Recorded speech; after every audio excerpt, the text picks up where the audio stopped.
Baik. Kita mulai, Mas Bagas. Iya, Prof. Monggo, Prof. Dimulai aja.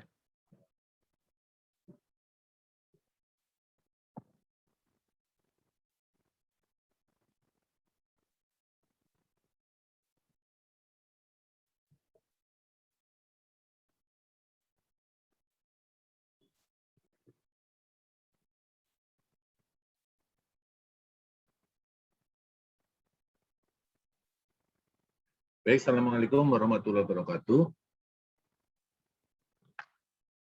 Waalaikumsalam warahmatullahi wabarakatuh. Selamat siang, saudara sekalian, mahasiswa yang mengambil mata kuliah rancangan percobaan dan survei. Anda sudah siap mengikuti kuliah perdana? Ya, mengingat kondisi masih dalam kondisi COVID-19, maka Siap, Pak. ya, mengingat kondisi masih COVID-19, masih pandemi, maka perkuliahan sebagian besar untuk saat ini mungkin sampai beberapa minggu ke depan masih menggunakan online. Namun nanti mudah-mudahan dengan seiring keberhasilan kita menekan laju penularan COVID-19, ya kondisinya sudah memungkinkan untuk perkuliahan secara offline, nanti kita menyesuaikan. Sebetulnya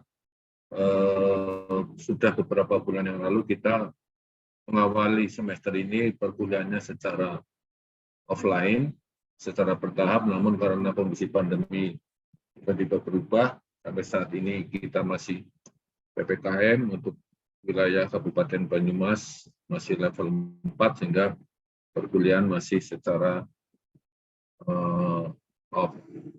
secara online.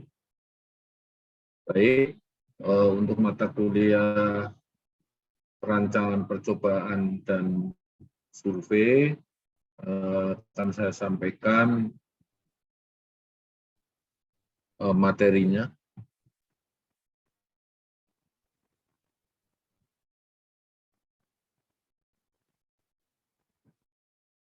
Yaitu pertama kontrak pembelajaran. Apakah sudah menyimak slide, sudah saudara lihat di slide-nya? Sudah, Prof. Sudah Sudah, terlihat. Pak. Sudah, baik. Ini ada Mbak Mega Safitri, ada siapa lagi nih? Ada dia Dewi Aisyah Hakim, siapa lagi ya? Bisa saya sebut satu persatu. Baik, mudah-mudahan kita semua dalam kondisi sehat ya, saudara-saudara sekalian.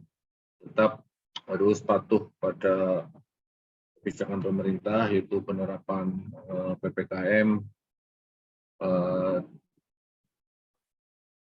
terapkan 3M, pakai masker, selalu menjaga jarak dan menghindari kerumunan, mencuci tangan dan sebagainya. Baik, kontrak pembelajaran untuk rancangan percobaan dan survei. Rancangan percobaan dan survei ini bobotnya 3.0. 3.0 artinya 3 SKS itu berisi teori, kemudian nanti ada tugas-tugas, kemudian ada tugas-tugas terstruktur yang harus saudara kerjakan, karena kalau 0 berarti tidak ada praktikum di laboratorium. Dosen pengabu saya sendiri dengan Pak Agus Rianto yang hari ini juga ikut gabung di sini. Begini saudara sekalian, pengertian perancangan percobaan, peranan percobaan dalam penelitian, silabusnya ini, silabusnya. Nanti materi yang akan saudara dapat ini, apa itu percobaan, kemudian peranan percobaan dalam penelitian, kategori percobaan, unsur dalam percobaan ilmiah, dan sebagainya ini, sampai nanti saudara di dalam metode pengambilan sampel, penentuan proporsi, dan rata. Intinya begini, di dalam kegiatan riset, ya. Kita tidak bisa lepas dari riset. Riset itu mempelajari sesuatu, ya, fenomena sesuatu, baik itu yang sudah terjadi maupun yang akan kita munculkan, ya, ataupun mengamati sesuatu yang sudah ada dengan menggunakan landasan-landasan ilmiah, teori-teori ilmiah, sehingga nanti diambil suatu kesimpulan yang valid. Pada dasarnya perkembangan ilmu pengetahuan dan teknologi itu dasarnya adalah pasti melakukan riset, melakukan percobaan. Negara-negara maju, ya, negara maju itu pasti risetnya kuat, percobaannya kuat. Jadi di dalam menemukan sesuatu produk itu tidak langsung tiba-tiba datang dari langit, tapi itu melalui suatu proses di mana serangkaian proses itu pasti melakukan uji coba. Ya. Saudara saat ini menggunakan katakanlah sepeda motor, naik sepeda motor. Sebelum sepeda motor itu dilepas oleh suatu perusahaan, pasti mereka melakukan percobaan, riset, bahan materialnya, kemudian desainnya, kemudian hambatan angin dan sebagainya, terjadi kecepatan dan sebagainya, ketahanan dan sebagainya, semuanya diuji dalam suatu tatanan ilmiah dengan menggunakan teori-teori yang ada.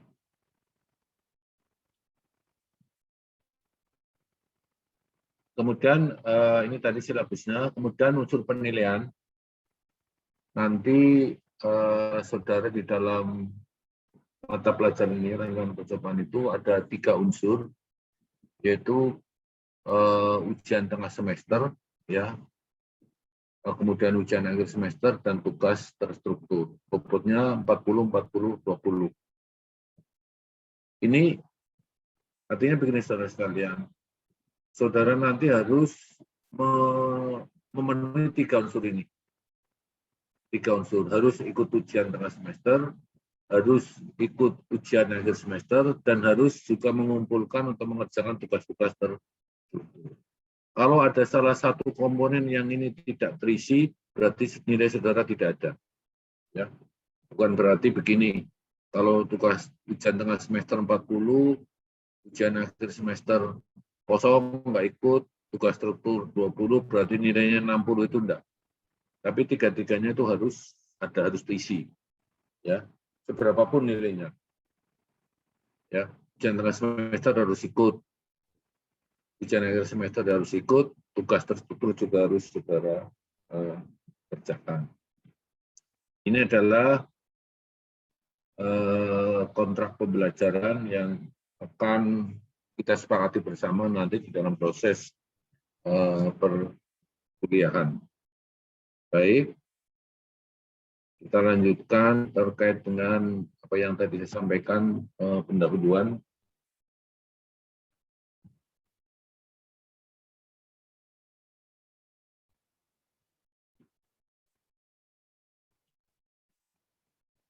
Baik, pengertian percobaan ilmiah saya sudah singgung tadi tentang percobaan. Percobaan adalah suatu proses mengkaji pengaruh suatu atau beberapa tindakan sistematis terhadap suatu atau sumber hidup atau mati dengan menilai atau mengukur perubahan sifat tertentu dari benda tersebut. Itu begini. Bagaimana mengamati sesuatu benda atau sesuatu objek jika objek tersebut diberi perlakuan, ya, diberi aksi, diberi perlakuan, dikenai tindakan, ya, maka objek tersebut responnya bagaimana, ya. Jadi suatu proses mengkaji pengaruh atau suatu beberapa tindakan, pengaruh satu atau beberapa tindakan yang dilakukan secara sistematis, ya. Ya, jadi mengkaji pengaruh satu atau beberapa tindakan sistematis itu perlakuan nanti macam-macam dalam percobaan. terhadap suatu atau sejumlah benda hidup atau mati, ya, benda hidup, tanaman, tanah, dan sebagainya. Kemudian saudara mengamati atau menilai perubahan sifat tertentu. Ya, jadi ada objek, ya, misalnya objek tanaman, ya, tanaman. Ada 10 tanaman. 2 tanaman diberi pupuk A, 2 tanaman lagi diberi pupuk B, 2 tanaman lagi diberi pupuk C, 2 tanaman lagi diberi pupuk D. Bagaimana responnya? Bagaimana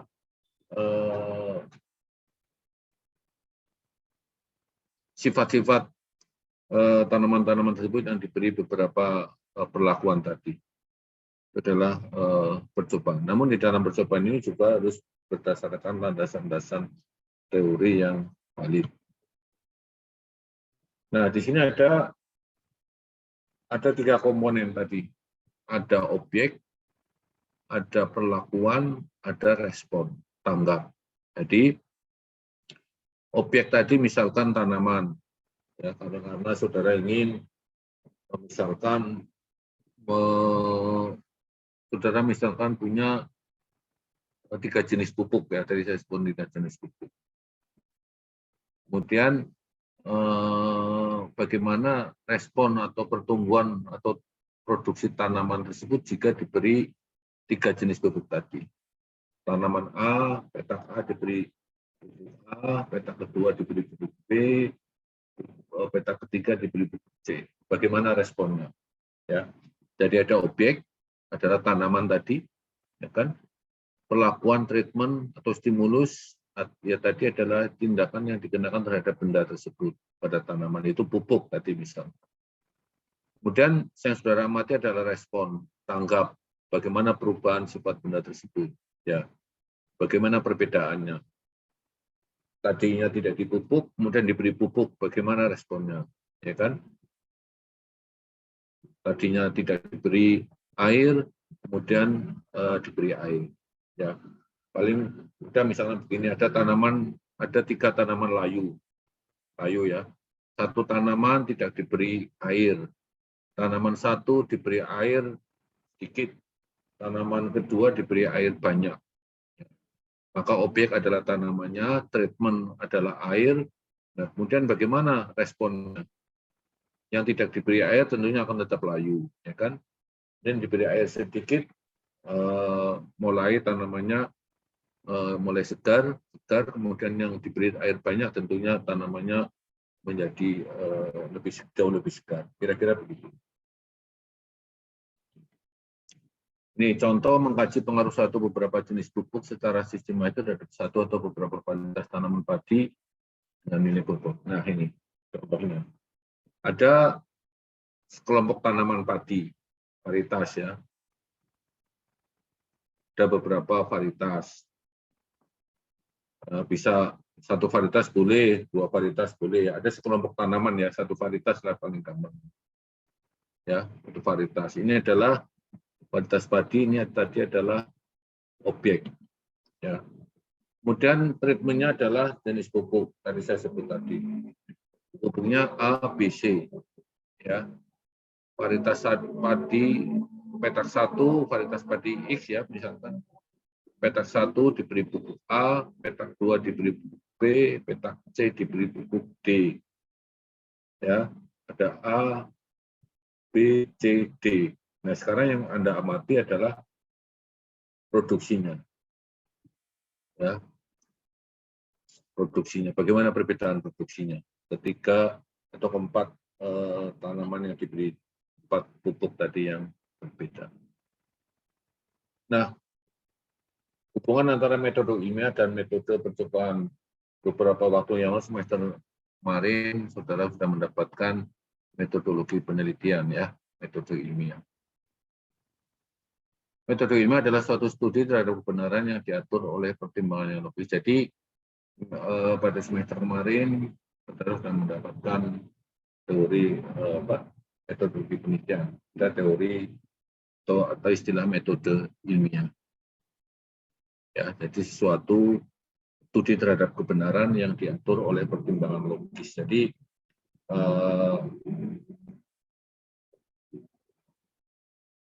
misalnya begini, metode ilmiah Anda tadi tanaman tersebut biar produksinya tinggi, ya. Bagaimana cara agar tanaman itu produksinya tinggi? Nah, tentunya tanaman berproduksi tinggi kalau unsur hara, ya, atau manusia, hewan yang makanannya banyak, unsur haranya banyak. Sehingga kalau tanaman tersebut diberi pupuk, ya, pupuknya ditambah, tentunya produksinya akan meningkat. Itu adalah metode ilmiah yang berdasarkan pada pertimbangan-pertimbangan ilmiah, pertimbangan logis. Tanaman tidak dipupuk, produksinya rendah karena tanahnya miskin hara. Kemudian saudara beri pupuk, ya, dan diberi pupuk, maka asupan nutrisinya jadi bertambah, maka tanaman tersebut produksinya akan meningkat. Jadi berdasarkan pertimbangan ilmiah, pertimbangan logis, ya. Bukan di tanaman tadinya kurus biar subur, misalkan disebul-sebul pakai apa namanya? Pakai asap misalkan. Itu tidak logis. Metode percobaan adalah salah satu metode ilmiah dalam pengumpulan data empiris untuk memperoleh pengetahuan baru ini.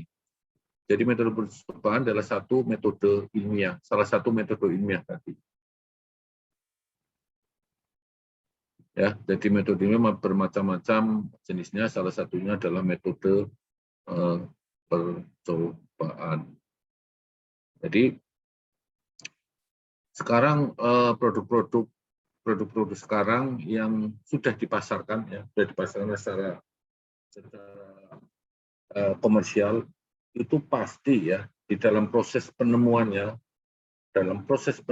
itu pasti melalui proses percobaan, ya, melalui proses metode ilmiah, melalui proses percobaan metode ilmiah. Ini saya pernah baca terkait sejarah bagaimana orang menemukan bumbu masak. Bumbu masak, tahu bumbu masak itu? Bumbu masak. Itu ceritanya seorang profesor dari Jepang itu dia ingin menciptakan senyawa kelima. Kalau sekarang senyawa kan yang rasa itu ada asam, manis, pahit, apalagi asam, manis, pahit, pedas, apa ya. Nah, itu menciptakan tes kelima. Nah, di negara di Inggris itu ada suatu bahan yang bisa membuat tanaman itu menjadi lezat. Nah, kemudian profesor dari Jepang itu yang tadinya mengajar di Inggris itu pulang ke Jepang, kemudian dia melakukan berbagai macam percobaan. Sebetulnya yang membuat rasa menjadi enak di lidah itu apa?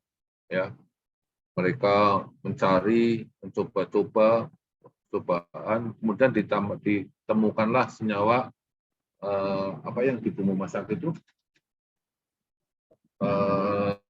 asam glutamat, apa ya. Nah, kemudian dia juga melakukan percobaan senyawa itu dari mana dapatnya, bagaimana cara membuat. Kemudian dia mencoba, ketemulah dari tetes tebu itu buatlah secara massal untuk menghasilkan bumbu masak. Banyak sekali, hampir produk-produk inovatif yang sekarang kita rasakan itu pasti semuanya merupakan hasil percobaan. Tidak ada yang datang secara tiba-tiba. Kenapa itu harus percobaannya ilmiah? Karena kalau percobaannya itu ilmiah, ya, dan diketahui prosesnya, orang lain kalau melakukan percobaan yang sama, hasilnya pasti sama, ya, hasilnya pasti sama, karena memang landasan secara ilmiah. Nah, metode pengumpulan data. Jadi saudara sering diminta berbicaralah dengan fakta, berbicaralah dengan data. Ya.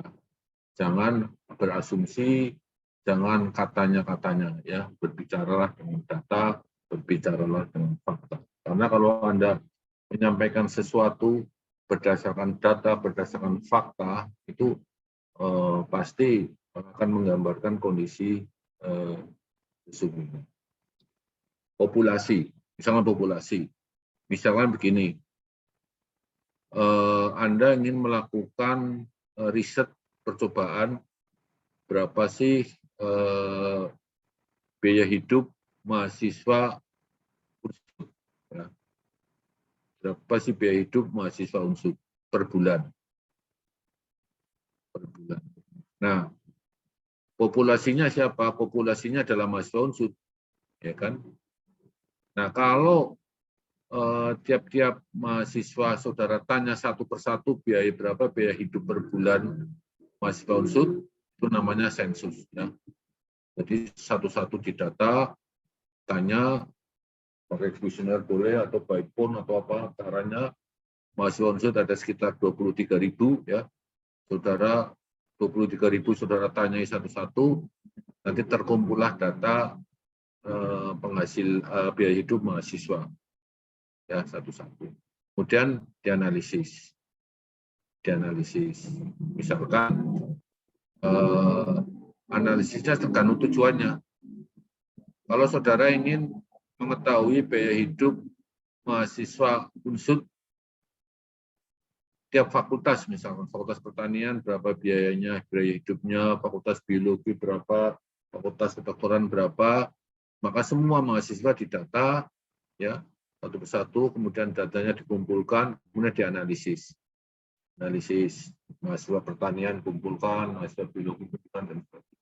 Kemudian hasilnya adalah nilai. Oh, ternyata biaya hidup mahasiswa UNSUD per bulan rata-rata sekian. Ya.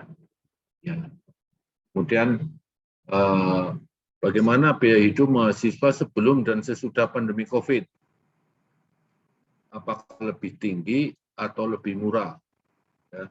Atau lebih tinggi, lebih murah.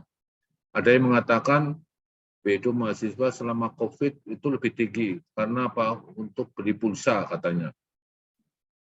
Belum tentu pulsa itu digunakan untuk belajar semua. Nah, mungkin saudara melakukan survei, betul ini. Biaya hidup mahasiswa sebelum COVID maupun setelah COVID, atau saat COVID, ya, apakah ada perbedaan? Ada data menunjukkan justru pada selama COVID biaya hidup mahasiswa itu per bulan turun. Karena apa? Dia tidak perlu membayar kos karena hidupnya di rumah. Ya, makan minum lebih efisien karena gabung dengan orang tua. Tidak ada transport dari tempat tinggal ke kampus, ya kan? Lebih murah. Ada yang tanya, mungkin kan banyak untuk beli pulsa.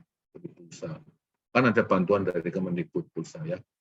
Nah, ini adalah sensus. Nah, pada percobaan itu tidak perlu untuk mengamati mendapatkan nilai parametrik ini, ya. Untuk mengamati berapa sih biaya hidup mahasiswa UNSUD, berapa biaya hidup mahasiswa per bulan fakultas mahasiswa pertanian, ekonomi per bulan berapa. Itu tidak perlu menggunakan sensus. Karena apa? Sensus biayanya mahal, ya kan, waktunya lama dan biayanya mahal. Maka dikembangkanlah suatu percobaan, suatu desain cara untuk mendapatkan informasi tentang itu tadi. Dengan cara survei, ya. Di sini survei nanti juga ada caranya nanti dikelompokkan. Tentunya kalau populasi mahasiswa ada 23.000 dari 12 fakultas, tentunya populasinya dikelompokkan fakultas 1, fakultas 2 sampai 12. Tidak bisa saudara ngambil acak dari semua mahasiswa UNSUD, tapi dikelompokkan fakultas pertanian, ekonomi, dan sebagainya. Nah, kalau mahasiswa pertanian, ya, mahasiswa pertanian ada sekitar 600 kali sekitar 3.000, ya. Saudara tidak perlu 3.000 itu diambil datanya semua satu, tapi mengambil sampel, ya. Sampel nanti ada rumus sampel berapa sampel yang diambil supaya apa? supaya data ini nanti, data yang saudara dapatkan itu betul-betul menggambarkan data populasi. Data survei, data sampel, analisis, kemudian melalui analisis statistik, inferensia, kemudian didapatlah nilai parameter. Ini kalau datanya itu sudah ada. Nah, kalau eksperimen percobaan tadi, rancangan percobaan, mata kuliah kita kan nanti ada eksperimen dan survei. Kalau eksperimen itu datanya itu belum ada. Datanya belum ada. Kita harus menimbulkan data seperti tadi. Padi akan diberi bagaimana produksi padi jika diberi pupuk A, diberi pupuk B, diberi pupuk C. Datanya tadinya belum ada, ya. Maka saudara membuat data, memunculkan data dengan cara percobaan, eksperimen. Jadi saya ulang tadi, kalau misalkan ada 3 jenis pupuk, ada 4 petak, maka petak pertama tidak diberi pupuk, kan? Petak kedua diberi pupuk A, petak ketiga diberi pupuk B, petak ketiga diberi pupuk C. Bagaimana responnya? Bagaimana produksinya? Bagaimana tinggi tanamannya dan sebagainya. Jadi data-data yang saudara dapat itu data saudara bikin, saudara buat melalui serangkaian percobaan. Muncullah respon. Respon adalah data tadi. Oleh proses sehingga diperoleh nilai parametrik. Ya. Jadi bedanya ini. Kalau survei datanya sudah ada di lapang, ya di populasi. Kalau eksperimen datanya belum ada di populasi. Karena ini memang keingintahuan seseorang, ya, tapi karakter yang saudara ingin tahu itu belum ada. Sehingga saudara ingin memunculkan karakter itu. Kalau survei ini sudah ada. Kalau survei ini sudah ada. Pengumpulan data ini tadi harus dibangkitkan dulu dengan percobaan tadi. Langsung dikumpulkan dari populasi, berarti survei atau observasi. Jadi saya sebutkan tadi apa yang saudara dapat sekarang, saudara nikmati, baik inovasi, ya energi, ya dan sebagainya. Semuanya itu hasil dari ini, dari proses ini. Proses, misalkan survei untuk apa? Misalkan untuk survei kandungan minyak di suatu tempat. Ya. Itu harus melakukan riset, melakukan survei, melakukan pengeboran misalkan. Ya. Tidak tiba-tiba saudara perusahaan itu, perusahaan minyak tiba-tiba tahu bahwa di sini ada minyak, banyak kandungan minyak, maka langsung mengebor. Tidak seperti itu. Dia harus melakukan survei, berlokasi, mana yang kandungannya tinggi, ya minyaknya tinggi dan sebagainya. Kan survei pemasaran misalkan, mahasiswa, ya di saat pandemi seperti ini banyak di rumah, yaitu kesukaannya makanannya apa. Ternyata dari survei ternyata mahasiswa yang di rumah kesukaannya misalkan suka pesan ayam goreng misalkan untuk makan tiap hari. Sekian persen lagi dan memang itu adalah survei. Metode pengumpulan data dengan percobaan. Di sini peneliti memiliki kekuasaan untuk melakukan pengawasan terhadap sumber keragaman data.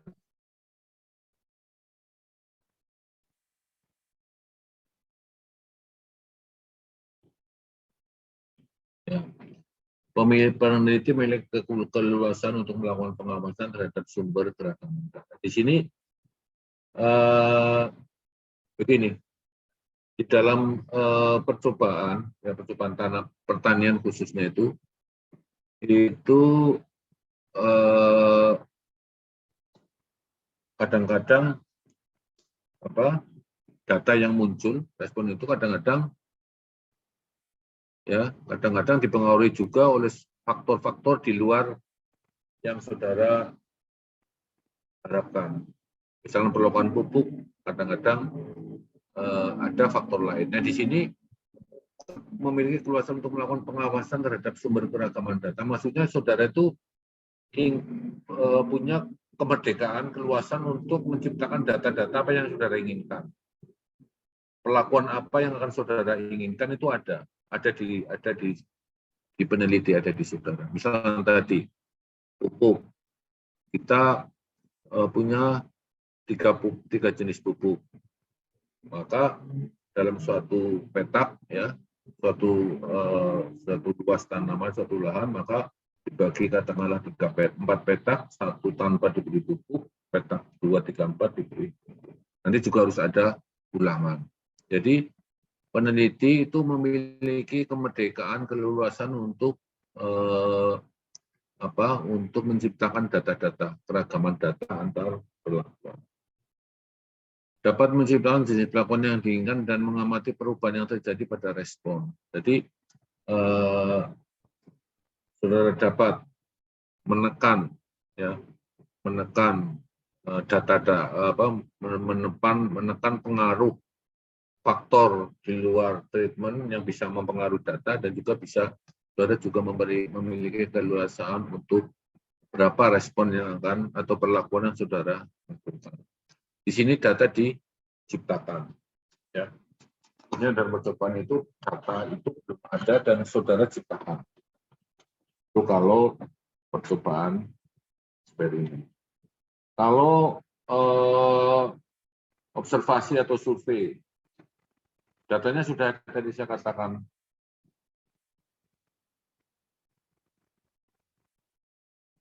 Peneliti tidak memiliki kendali dalam pengumpulan data kecuali dalam menentukan faktor yang diamati dan memeriksa penelitian.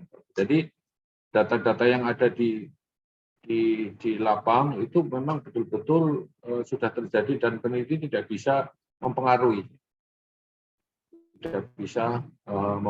Misalkan survei harga, survei harga 9 bahan pokok di kota-kota besar di Jawa Tengah.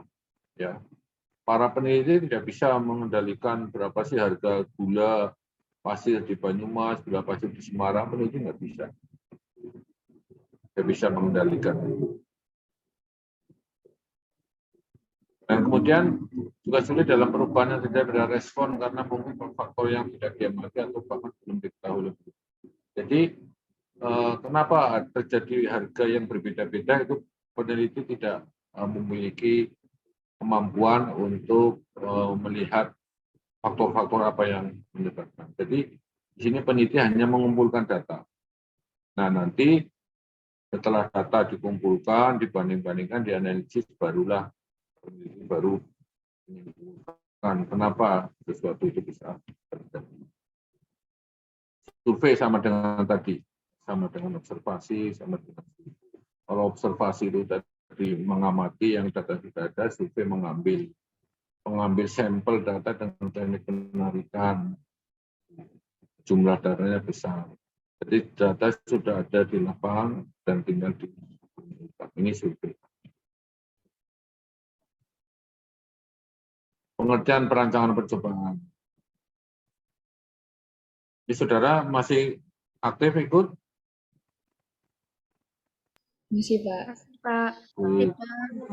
Baik. Kalau ada pertanyaan langsung respon ya. Masih, Pak. Ya. Itulah yang namanya kuliah online. Mungkin saudara pakai baju bagian atas mungkin rapi, tapi bawahnya mungkin kalau di rumah loh ya, kalau di rumah. Tapi kalau di kantor, di kampus saya kira harus rapi. Baik. Perancangan percobaan suatu tatanan prosedur yang digunakan untuk menentukan rencana pelaksanaan percobaan dalam rangka mendapatkan informasinya benar-benar untuk jawab atau menentukan permasalahan. Jadi bagaimana prosedur ya melaksanakan percobaan, ya. Bagaimana prosedur untuk mendapatkan data percobaan, ya. Bagaimana prosedur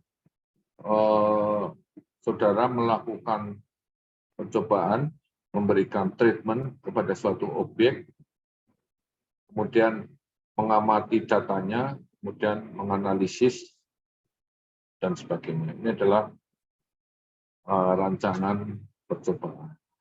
Pengaturan pemberi perlakuan, tadi input, pupuk, dan sebagainya, kepada suatu percobaan, kepada satuan percobaan. Jadi gini, pengaruh pemberian perlakuan input, itu misalkan pupuk tadi ya, kepada satuan percobaan tanaman padi ya, tanaman padi, dengan maksud agar keragaman respon itu produksi tinggi tanaman dan sebagainya yang ditimbulkan oleh keadaan lingkungan dan komunitas bahan percobaan yang digunakan dapat dipilah dan ditentukan. Jadi dari singgung tadi bahwa suatu tanaman padi misalkan diberi 3 jenis pupuk, itu nanti responnya akan berbeda-beda.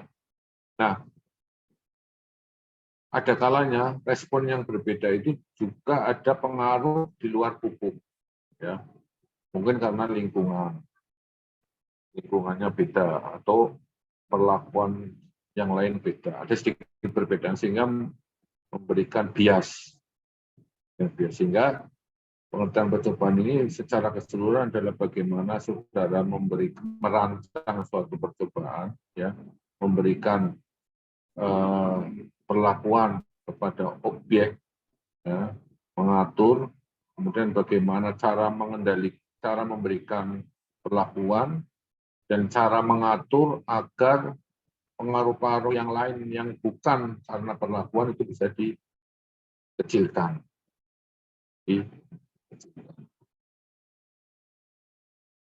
Suatu uji dan uji yang dibutuhkan untuk merubah pupuk itu menjadi satu pupuk yang merupakan respon dari sama tadi intinya. Perancangan planning suatu percobaan untuk berinformasi dengan tujuan dari penelitian. Jadi pengertian perancangan ini kira-kira seperti ini tadi. Dari bagaimana merancang, ya, bagaimana merancang unit percobaan, dan unitnya akan diberi treatment, terus percobaan perlakuan apa yang akan saudara berikan, bagaimana cara memberikannya, dan bagaimana cara mendesain supaya faktor-faktor lain di luar pemberian pupuk itu bisa sekecil mungkin, ya. Mungkin jadi misalnya ada antara perlakuan A dan B diperoleh data sehingga betul-betul data yang perbedaan data antara perlakuan A dan B itu betul-betul karena perlakuan. Bisa juga karena faktor yang lain. Ini dikendalikan seminimal mungkin. Kemudian dilakukan analisis data dan sebagainya. Suatu kegiatan dikatakan sebagai percobaannya percobaan ilmiah ini ya. Kemudian karakter berikut. Merupakan kajian manipulasi pengaturan variabel independen. Variabel independen itu variabel bebas. Apa itu variabel independen? Variabel yaitu perlakuannya. Misal pupuk ya. Pupuk, misalkan pupuk A, pupuk B, pupuk C. Pupuk A, pupuk B, pupuk C. Kemudian pengaruh efek manipulasi, pengaruh atau efek manipulasi variabel independen terhadap satu atau lebih variabel dependen. Variabel terikat dapat itu. Variabel dependen itu responnya tadi. Ya, misalkan variabel bebas itu dosis jenis pupuk A, B, C. Ini adalah variabel yang independen bebas. A, B, C pupuk. Kemudian variabel independen yang saudara amati misalkan tinggi tanaman, ya, tinggi tanaman. variabel ini dikatakan variabel independen karena tinggi tanaman itu tergantung dari jenis perlakuan dari pupuknya. Ya, diberikan ke padinya, ke tanam. Jadi kajian mengenai pengaruh variabel independen. Variabel itu perlakuan tadi, jenis pupuk A, B, C. Pengaruh manipulasi variabel independen, pengaruh variasi jenis pupuk tadi terhadap variabel dependen, yaitu variabel dependen sangat tinggi tanamannya, bagaimana produksinya, bagaimana, dan sebagainya. Kemudian level atau taraf variabel independen yang dikenakan secara random pada uji percobaan. Jadi pemberian pupuk tadi, pupuk A, B, C itu diberikan secara random, acak pada populasi tanam. Secara acak. Ya, misalkan ada 4 petak tadi, petak 1, 2, 3, 4. 4-4-nya ada 4-4-nya ada petak tanaman padi, ya, tanaman padi, satu jenis tanaman padi. Ada 4 petak, petak 1, 2, 3, 4. Nah, kemudian tanaman padi itu sebagai objek penelitiannya atau satuan penelitian ada 4 tadi, 4 petak. Petak pertama perlakuannya tadi ada 4 ya tadi variabel bebasnya. Misalkan tanpa dipupuk, di pupuk A, di pupuk B, di pupuk C. Nah, keempat perlakuan tadi pupuk A, di pupuk B, di pupuk C, dan tanpa dipupuk itu pemberiannya kepada keempat petak itu dilakukan secara acak, secara random. Ya, tidak boleh petak 1, 2, 3, 4, kemudian pupuknya juga pupuk A, B, C, D. Tapi itu nanti diacak.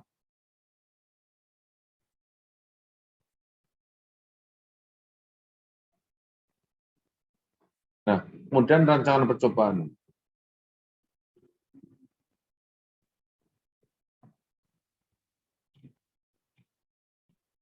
Maaf, kepencet tadi. Kita ngantuk jadi kepencet.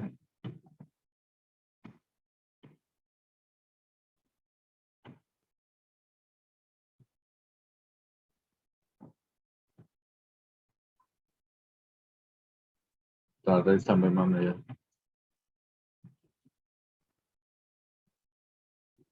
Nah ini.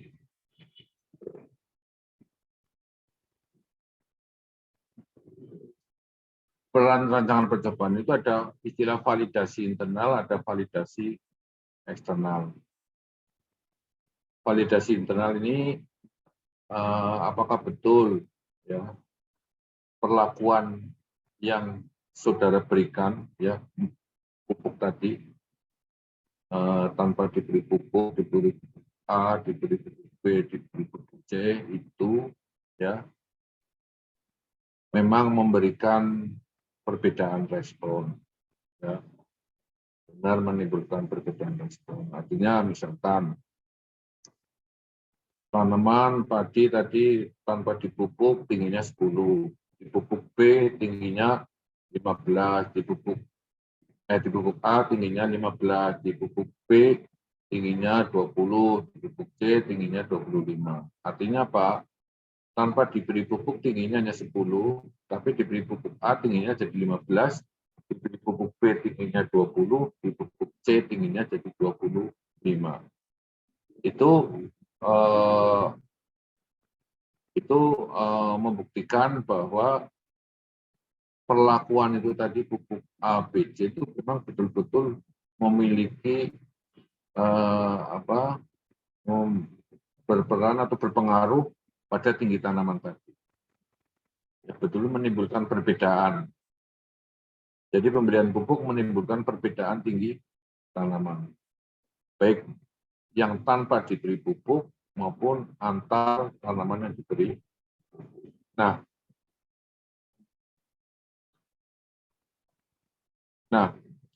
Namun di sini saudara sekalian harus tahu juga bahwa perlu dibuat perancangan sedemikian rupa sehingga betul-betul bahwa perbedaan tinggi antara 10, 15, 20, 25 itu betul-betul karena faktor pemberian pupuk itu nanti.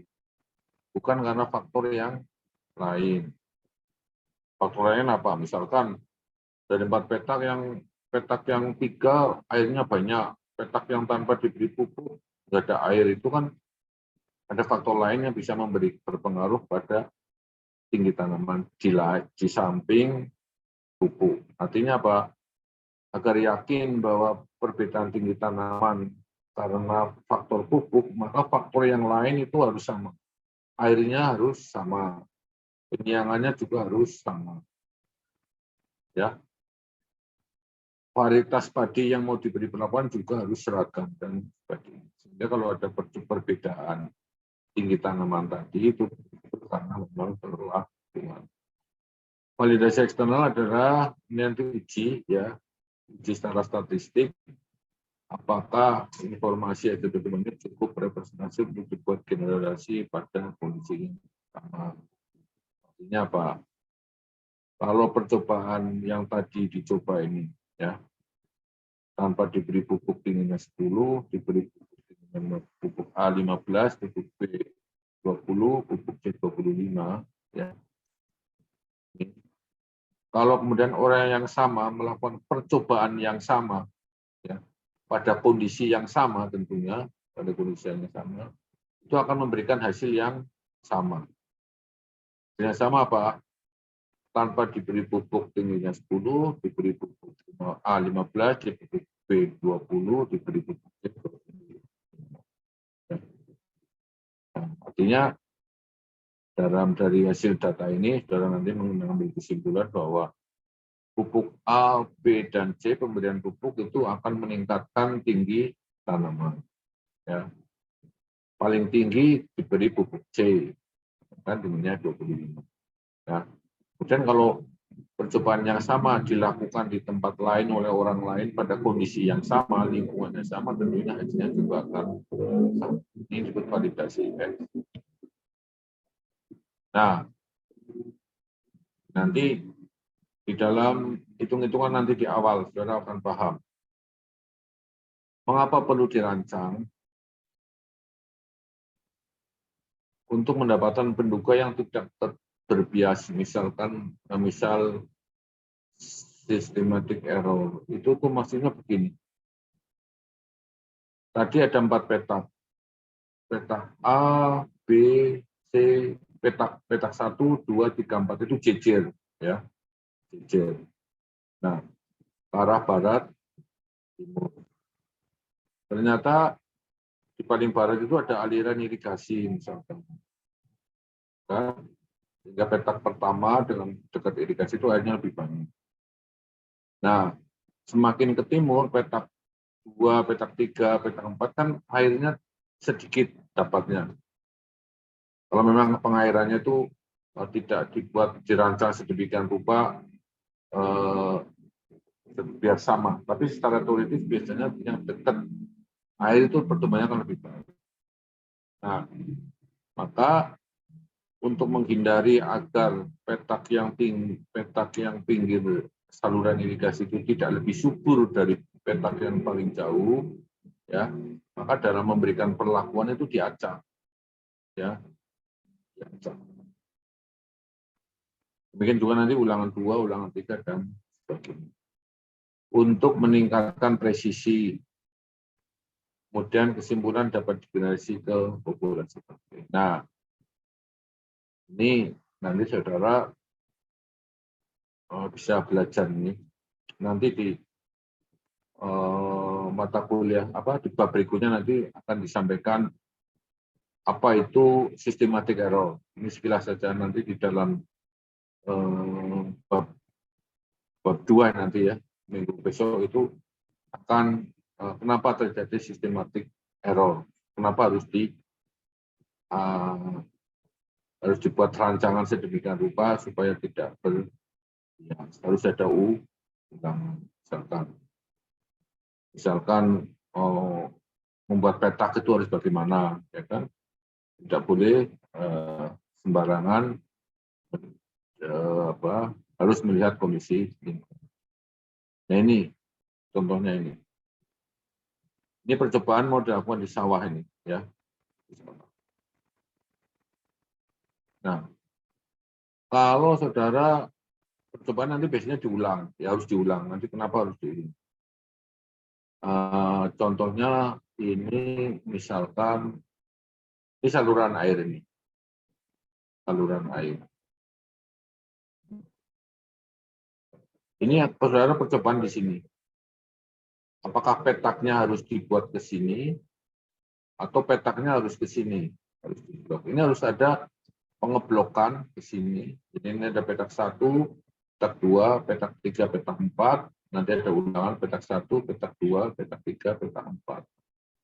Ya, harus ada desain lapangan supaya nanti tidak ada faktor di luar treatment yang akan memunculkan pengaruh respon. Nah ini, kalau tidak ada air, ini petaknya harus ada blok 1 di sini, blok 2, blok 3, masing-masing blok itu mencakup 4 petak tadi. Kemudian blok 2 harus 4 petak, blok 3 juga harus 4 petak. Demikian juga kalau di sini. Ini tanaman, ini ada naungan, ya kan? Ada naungan.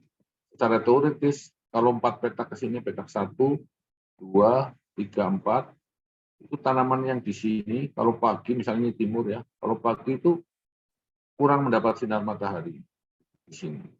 Tapi yang di sini itu sudah full mendapat sinar matahari pagi. Secara teoritis, tanaman yang di sini ya itu kurang subur, pertumbuhannya kurang baik dibanding dengan yang di sebelah sini karena mendapat sinar matahari full. Nah, kalau seperti ini juga harus dirancang pembuatan petak-petak yang harus menyesuaikan ini perancangan lapang. Ini kalau kondisi seperti ini.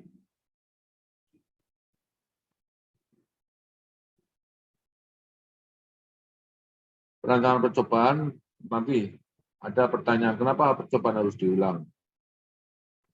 Nanti mengapa perlu dirancang, nanti juga harus mengapa perlu diulang. Nanti. Tujuan perancangan percobaan itu membuat desain denah-denah percobaan di lapang, ya di sini nanti. Nah di sini, kalau kondisi seperti ini desainnya bagaimana? Kalau lapangan di sini desain percobaan di lapang bagaimana? Di sini kondisi desain percobaan bagaimana?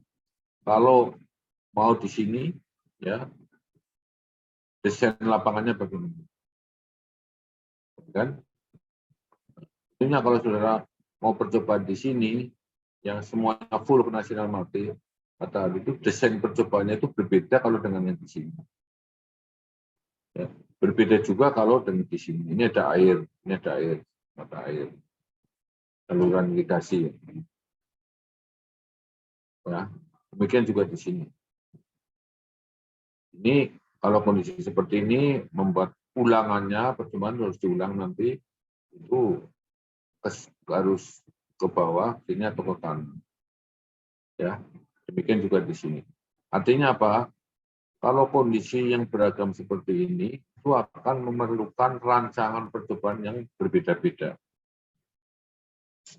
Tujuannya apa? Tujuannya adalah untuk meminimalisir agar respon yang saudara dapat tadi tinggi tanaman akibat pemberian pupuk A, B, C itu betul-betul tinggi tanamannya itu perbedaan tinggi tanaman 10, 15, 20, 20 itu betul-betul hanya dipengaruhi oleh pupuk.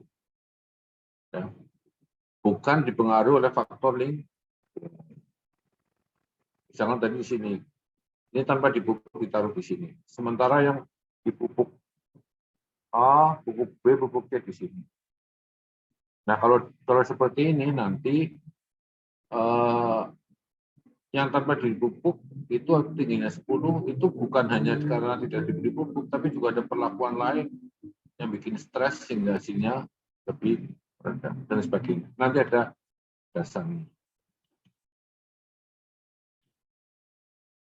Ada 3 dasar yang perlu dilakukan dalam rangka percobaan. Diacak, itu tadi diacak. Kenapa harus diacak? Nanti di awal saudara akan lebih paham lagi. Diacak itu karena tadi untuk menghindari ini systematic error atau kesalahan. Error itu sebetulnya apa sih? Error itu adalah begini, bahwa ada pengaruh lain, ya, pengaruh lain di luar perlakuan yang akan mempengaruhi respon, mempengaruhi tinggi tanaman. Itu error. Tapi nanti dalam statistik itu harus ada rumusnya. Percobaan harus diacak. Percobaan harus diulang. Kenapa percobaan harus diulang? Ya, semuanya percobaan itu harus diulang. Kalau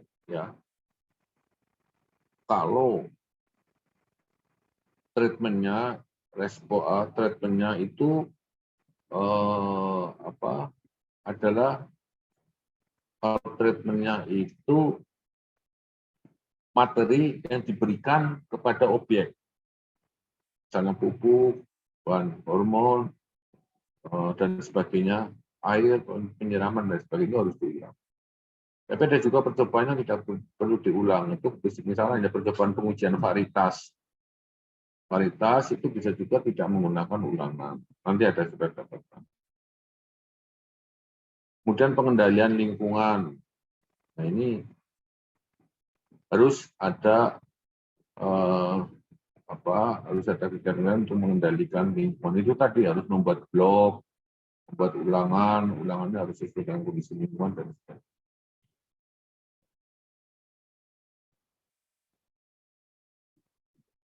Pengacakan dari setiap unit percobaan memiliki peluang yang sama untuk diberikan pada suatu perlakuan. Jadi tadi ada 4 petak, ya. Petak 1, 2, 3, 4. Petak 1 itu mau mendapat peluang yang sama untuk mendapatkan perlakuan pupuk A, pupuk B, pupuk C, atau tanpa diberi pupuk. Ya, jadi diacak nanti. Yang dikasihkan petak 1 itu perlakuan yang mana, itu diacak. Yang dikasihkan petak 2, perlakuan yang mana itu juga harus diacak. Ya. Nanti perlakuan ketiga juga, petak ketiga juga harus diacak. Untuk menghindari tadi galat sistematik. Tujuannya untuk menghindari sistematik. Meningkatkan validitas kesimpulan. Artinya semakin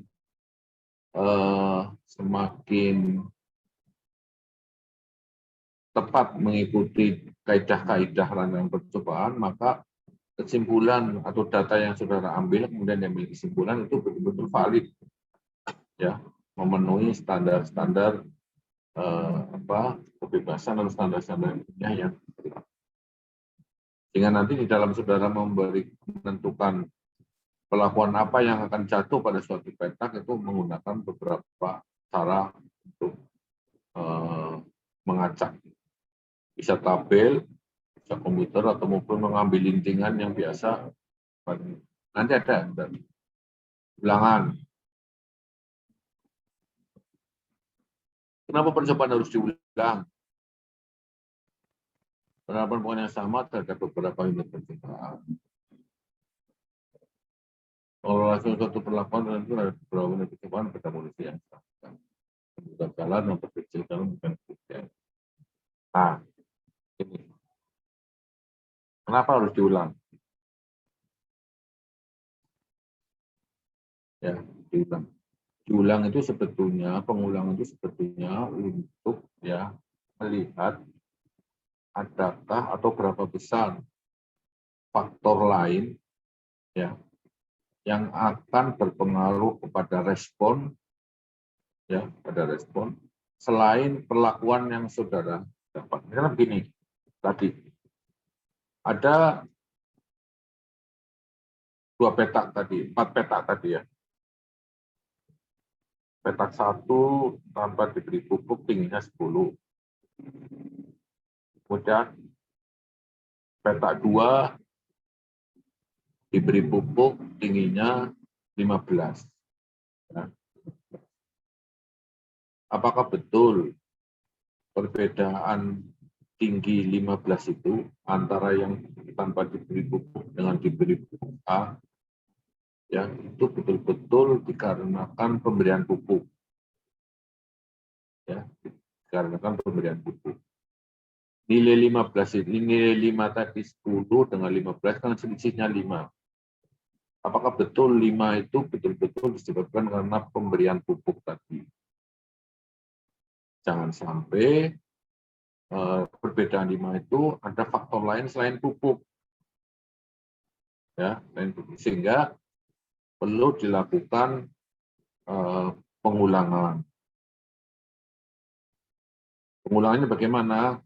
Harus ada 2 petak, ya, sama-sama tanpa diberi pupuk. Itu hasilnya harus sama 10.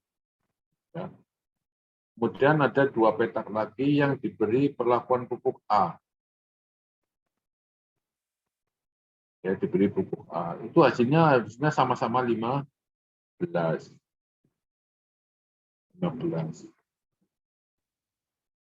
Jangan sampai 2 petak yang diberi perlakuan yang sama pupuk A, itu ada yang hasilnya 15, ada yang hasilnya 18. Misalnya. Itu artinya ada pengaruh lain, ya, selain pupuk A yang menimbulkan perbedaan tinggi tanam. Nah, itulah yang galat. Galat itu sebetulnya adalah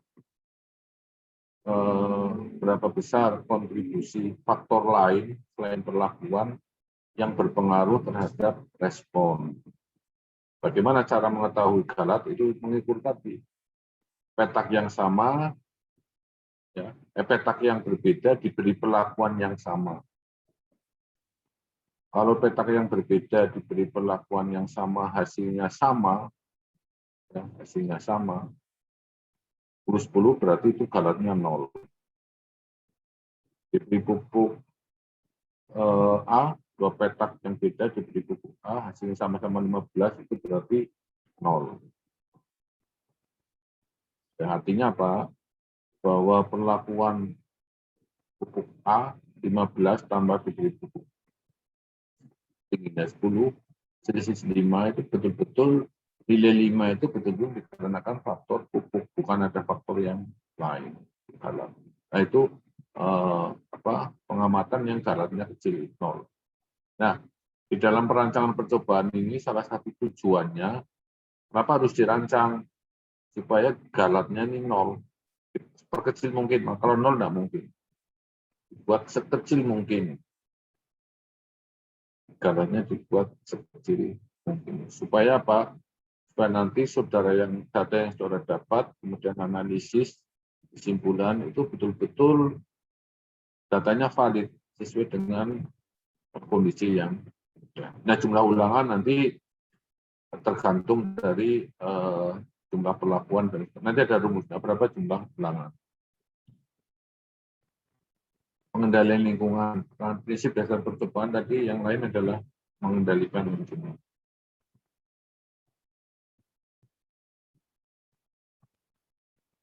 Ya, prinsip dasar percobaan tadi ada 3: mengacak, mengulang, dan mengendalikan lingkungan. Mengacak, mengulang, dan mengendalikan lingkungan. Sehingga nanti ada desain percobaan yang berbeda-beda.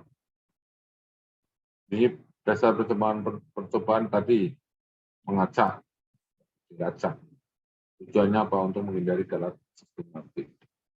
Mengulang untuk memperkecil galat. Ulang untuk mengetahui galat.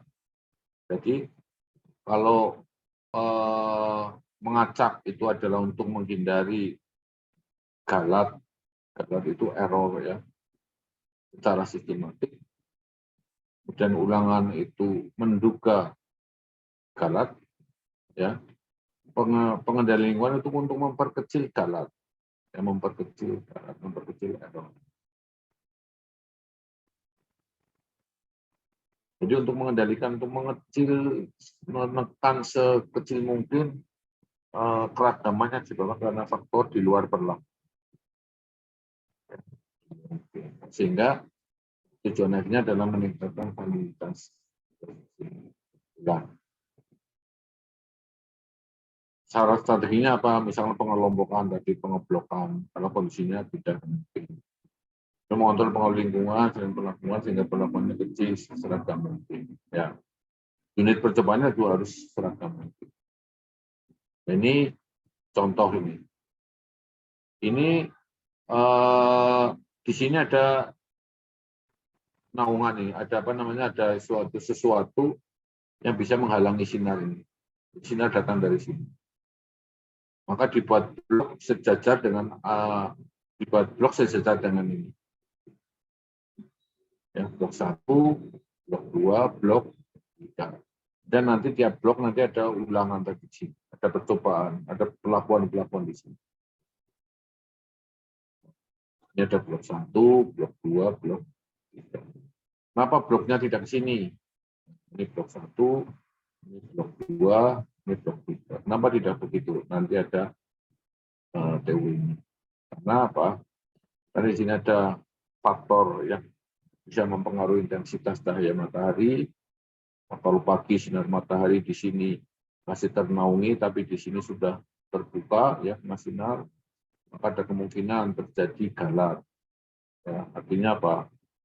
Kemungkinan perbedaan pertumbuhan di blok 1, 2, 3, ya, selain karena pelabuhan, juga bisa karena karena sinar matahari yang berbeda. Namun dengan adanya perancangan yang sistematik ini nanti akan keluar nih. Akan diketahui berapa galat. Ini juga ini ada pengeblokan blok 1, blok 2, blok 3. Sama ini.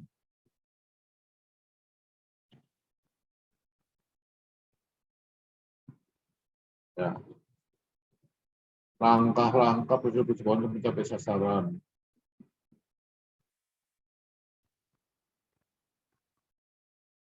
Tentunya ini hampir sama dengan apa yang sudah dapatkan di metodologi penelitian. Sebetulnya dalam percobaan ini kan sebetulnya bagaimana Anda untuk mencapai tujuan, ya, untuk menjawab permasalahan, ya, menjawab permasalahan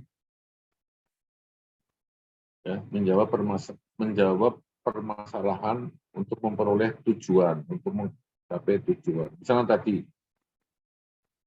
ada permasalahan tanaman padi itu kok pertumbuhannya tidak subur, tingginya hanya 10, rata-rata pendek itu.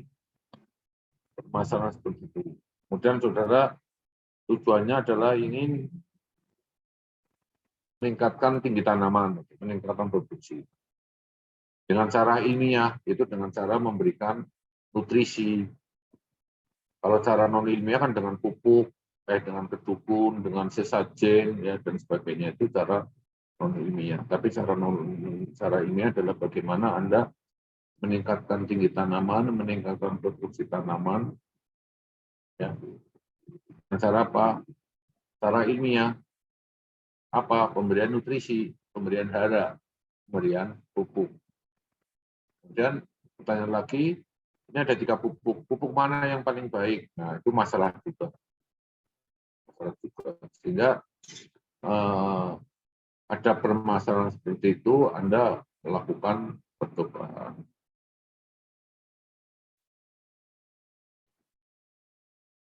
Nih, saya katakan sambil-sambil ini tadi. Ada tanaman jagung misalkan pertumbuhannya kurang maksimal. Kemudian saudara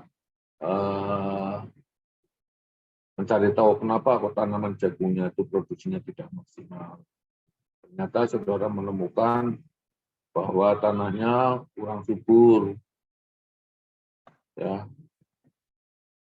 kurang subur, atau bercocok tanamnya kurang tepat, atau cara dosis pupuk yang tidak tepat. Kemudian saudara menemukan masalah yang sebenarnya karena tanahnya kurang subur.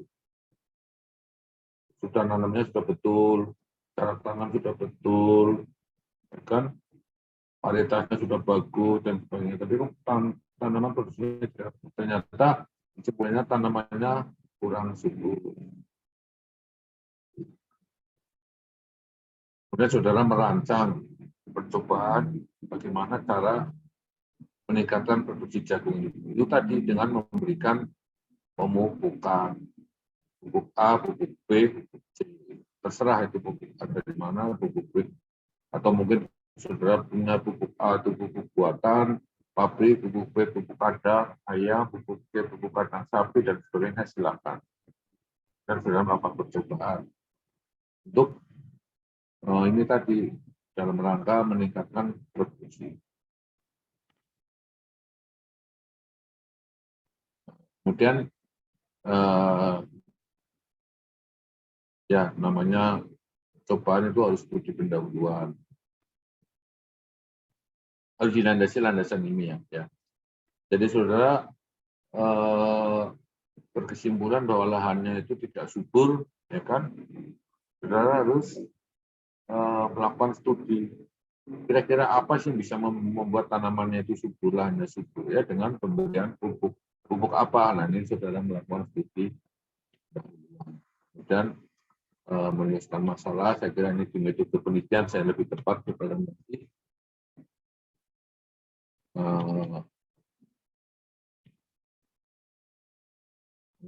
menentukan ini data. Saya kira kemudian ini nanti sampai perancangannya, analisis datanya itu saudara nanti sudah dapat di metodologi penelitian penyusunan kesimpulan dan jadi tujuan percobaan kita untuk mencapai sasaran, yaitu menjawab permasalahan untuk mencapai tujuan. Baik.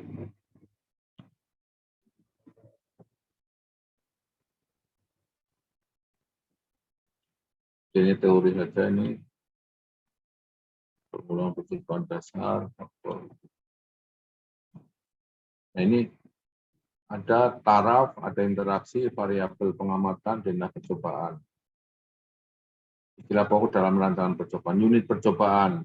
Unit percobaan tadi adalah tanaman padi. Ya, tanaman padi yang ada di 4 petak itu adalah unit percobaan. Ya. Padi-padi yang ada di 4 percobaan tadi, atau padi-padi yang ada di lahan, kemudian saudara bagi 4 petak, itu adalah unit percobaan. Replikasi adalah ulangan percobaan. Ya, percobaan tadi ada tanpa dipupuk, pupuk A, B, C, saudara diulang. Nanti petak yang lain juga diberi perlakuan yang sama, harus diulang.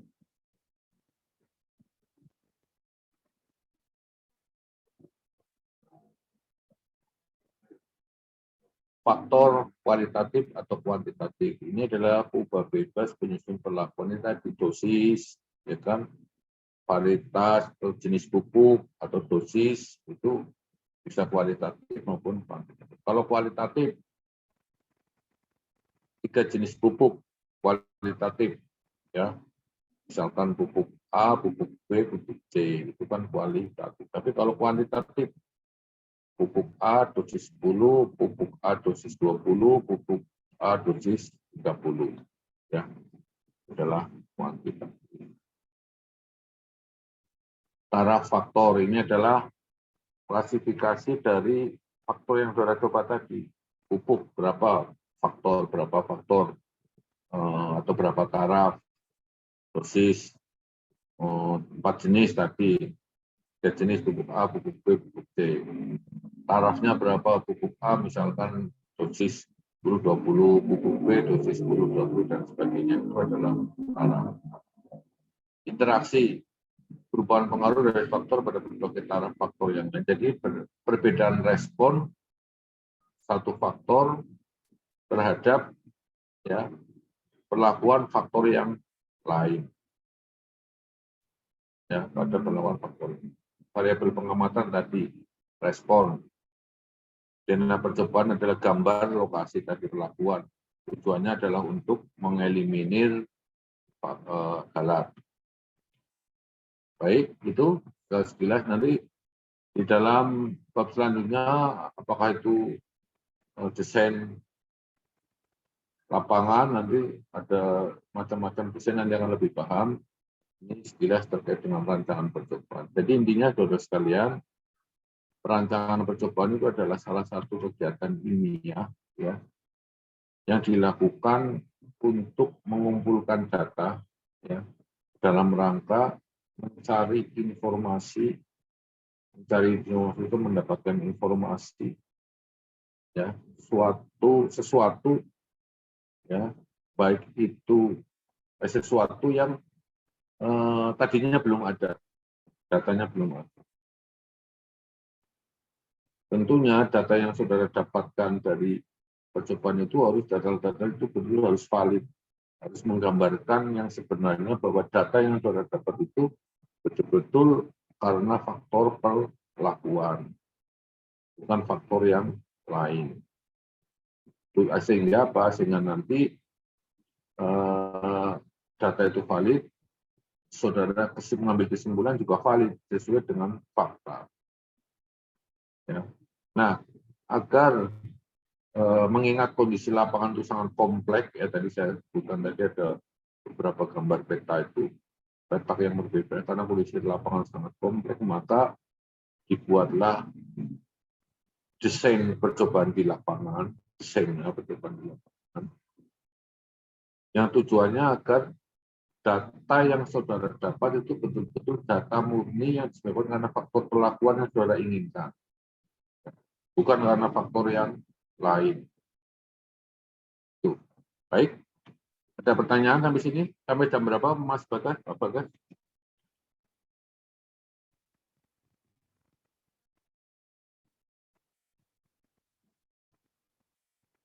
Halo?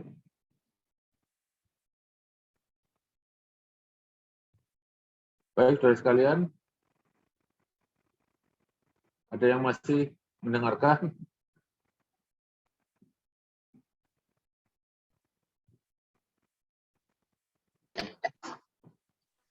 Baik, ya, ada pertanyaan.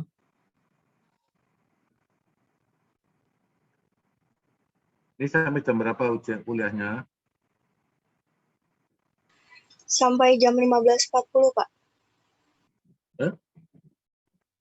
15? 40. Oh, berarti berapa jam itu? 3 jam ya? 150 menit.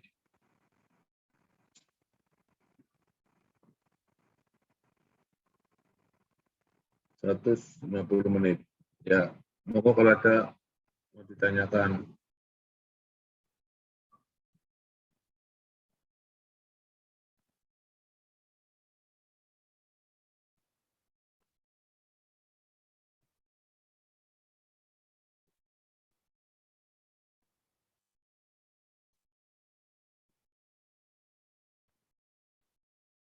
Bagaimana Pak Mas Bagas?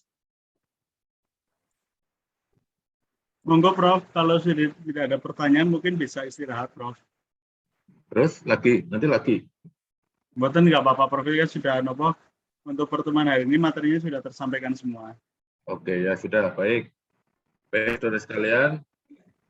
Bab berikutnya tentang apa Mas Bagas, Pak Bagas? Bab kedua. Saya belum hafal Prof, nanti RPS-nya nanti Oke. saya kirimkan itu. Ya, baik, saudara sekalian. Itu sekilas tentang perancangan percobaan dan survei. Artinya apa? Untuk mencari informasi, mendapatkan informasi, baik informasi itu yang datanya sudah ada di lapang, maupun yang harus diciptakan, itu harus menggunakan suatu metode tertentu secara ilmiah, ya secara ilmiah, agar data yang saudara dapat itu valid, ya agar data yang saudara dapat itu valid. Sehingga kesimpulan yang saudara dapat nanti juga valid menggambarkan kondisi populasi yang sebenarnya. Misalnya tadi percobaan ingin meningkatkan produksi jagung tadi, karena kendalanya ternyata di situ lahannya kurang subur. Maka saudara ingin meningkatkan produksi jagung. Saudara melakukan percobaan. Tujuannya adalah untuk meningkatkan produksi jagung, atau tujuannya ingin melihat pengaruh 3 jenis pupuk itu terhadap peningkatan produksi jagung. Ya, karena ada 3 pupuk tadi. Nah, supaya data yang saudara dapat dari pengaruh pupuk A, pengaruh pupuk B, pengaruh pupuk C itu betul-betul memang disebabkan oleh pengaruh pupuk A, B, C tadi, maka harus dilakukan serangkaian pembuatan rancangan percobaan, desain percobaan di lapang yang secara ilmiah valid, secara ilmiah itu bisa untuk membantu atau bisa menghasilkan bahwa data yang saudara dapat itu betul karena perlakuan tadi, bukan karena faktor yang lain.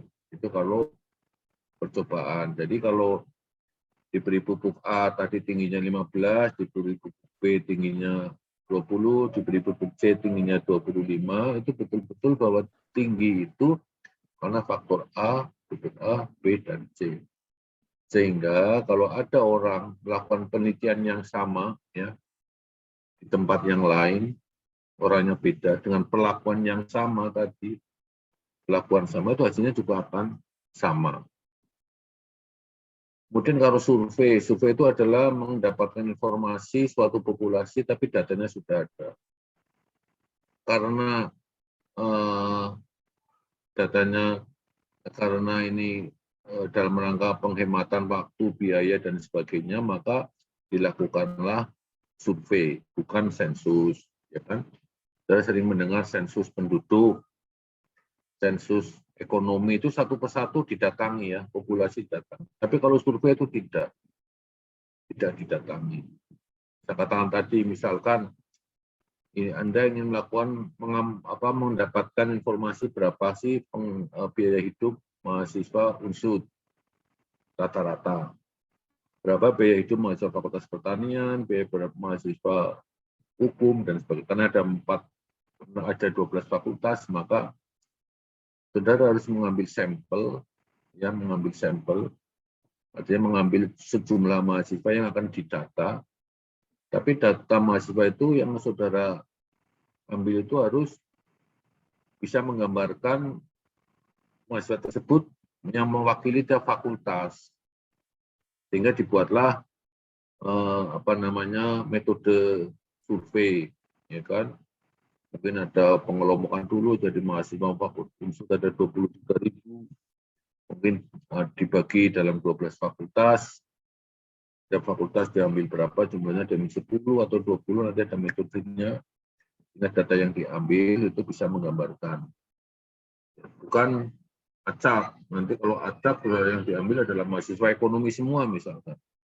Nanti bisa, atau mahasiswa sebagian ekonomi semua yang lain sedikit, nanti sudah tidak bisa menggambarkan hasil yang sebenarnya. Kira-kira itu dari sekalian sekilas tentang perancangan percobaan. Mudah-mudahan ke depan sudah bisa mengikuti. Baik, lancar, selesai tugas, dan jangan lupa tetap menjaga kesehatan, lindungi kesehatan saudara, kesehatan teman, kesehatan keluarga, orang tua, dan sebagainya. Demikian, saudara sekalian, saya akhiri. Assalamualaikum warahmatullahi wabarakatuh. Waalaikumsalam.